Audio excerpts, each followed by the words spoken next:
Thank you, Mr. Chairman. It really was an epic failure, federal and state government. I take issue with what you said, Mr. Harrell. I don't think it was your failure. I think it was at higher levels. And, you know, the sad thing about it is in Louisiana, we do recovery really well because we have so much experience with it. I mean, sadly, as you noted, just in your administration, Governor, there's been a series of tragedies and disasters. But the reason we do recovery well in Louisiana is not because of the federal or state government. It's because of our people, because they're very resourceful. They're survivors. Communities work together, neighbors band together, citizens go into action. They know what to do. They take care of one another, often in spite of the government, not because of it. Governor, in January you described the shelter-at-home program as being very successful. And there's been a lot of discussion about this today, and you gentlemen have taken some heat. Do you still stand by that statement? Do you still say that our shelter-at-home is a model that's very successful? I believe that it served its purpose by and large, and it's successful in the sense that I think it was a little over 3 months, the shelter-at-home program was stood up, and actually 10,000 homes in just a little over 3 months actually received those repairs to make their homes safe, habitable, and secure so people could go back home. That was the only option we had then. And by the way, if a similar disaster hits us today, it's the only option we have today, because you don't have the TSA available in terms of motels and hotels. The rental assistance isn't available because you don't have the units there, the capacity, and MHUs are too slow coming and actually cost too much. But if you look at the fact that 3,000 families were in hotels, we paid $46 million for that, and we actually got 11,000 homes done under shelter at home. And the most important thing was those individuals were able to stay in their communities where they live and work, so that businesses had employees and customers, schools had students and teachers, churches had parishioners on Sunday. And so given the concerns that we had, I would say that it was largely successful. Certainly not perfect. We would much rather have engaged in much better repairs in terms of not being limited to temporary repairs, for example. Well, and part of the purpose of this exercise is so that we can all learn by the mistakes and make improvements. So heaven forbid something of this scale happens again, we can do it better. So, you know, I don't know that everybody agrees with the assessment, Governor, and I'm basing this in part on this past December. You know, the state surveyed over 2,000 people that were involved, about a fifth of the homeowners that were using the shelter-at-home program.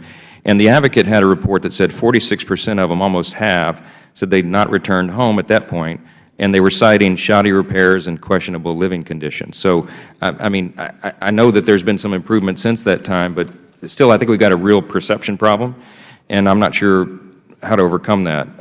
There's also numerous reports of infamous overbilling for services and products and even charges for work that was never done. I know all of you are aware of that.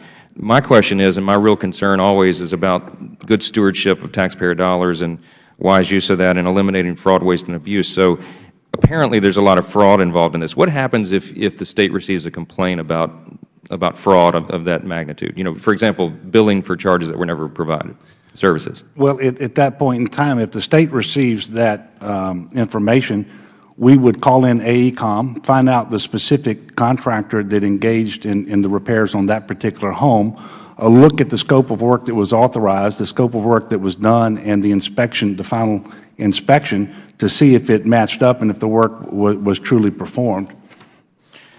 How many outstanding cases of fraud against the shelter-at-home program are being investigated now? Do you know?